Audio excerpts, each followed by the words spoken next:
আমার গলায় গান নেই, এই অপমান আমি মেনে নেব না। তখন ওই কাক জোরে জোরে ডাক দিল, খা খা খা। অবশ্যই রুটি তখন গড়গড়িয়ে পড়ে গেল নিচে।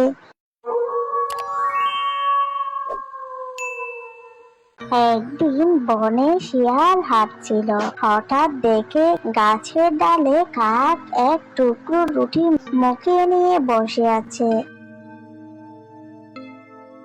শিয়াল চোখ মিট মিট করে, আহা কি সুন্দর রুটি। আর এই রুটি নিয়ে বসা কাক বাইদু দেখতে একেবারেই রাজকীয়। কাক ভাবলো মনে মনে, এই চালাক শিয়াল কিছু একটা খেলা খেলতে আসছে মনে হয়। শিয়াল মিষ্টি গলায়, কাক ভাই, আজকে আপনাকে দেখে মনে হচ্ছে আপনি গানের সুরে পুরো বন মাতিয়ে দিতে পারবেন। শুনেছি আপনার গলা নাকি অতুলনীয়। কাক মুখ চেপে রেখে, হ্যাঁ, আমি যদি মুখ খুলি রুটি পড়ে যাবে, শিয়ালের ফন্দি আমি জানি।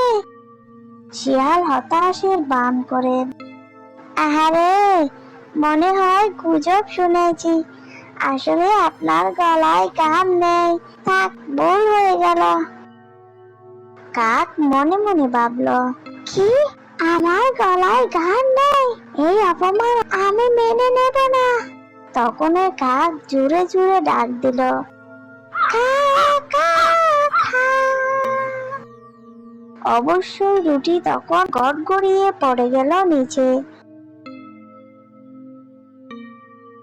শিয়াল চটপট রুটি কুড়িয়ে নিয়ে হাসতে হাসতে বলে, ধন্যবাদ কাক ভাই, আজকের সকালের নাস্তা তো আপনার কল্যাণেই হলো। কাক রাগে লাল হয়ে যায়, তুমি একেবারেই চালাক, কিন্তু মনে রেখো, বারবার সবাইকে ঠকালে একদিন তোমারও বিপদ আসবে। আরে ভাই, আমি তো শুধু একটু বুদ্ধি কাটালাম, তবে ঠিকই বলেছ, একদিন হয়তো আমারও ফাঁদে পড়তে হবে। কথা শেষ হতেই ঝোপের আড়াল থেকে এক শিকারী জাল হাতে এগিয়ে এলো। এই যে শিয়াল মশাই, তুমি আমার দুপুরের খাবার হবে। শিয়াল ভয়ে দৌড়াতে লাগে আর মনে মনে বলল, আরে হাই হাই, সত্যি কাক ভাই ঠিকই বলছিল, সব সময় চালাকি করলে একদিন গলায় ফাঁস পড়ে। শিয়াল প্রাণপণ দূরে পালালো, কিন্তু শিক্ষা হয়ে গেল, চালাকি সব সময় কাজে দেয় না।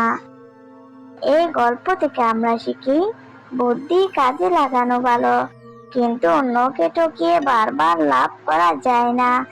একদিন সেই ফাঁদেই নিজেকে ধরা দিতে হয়।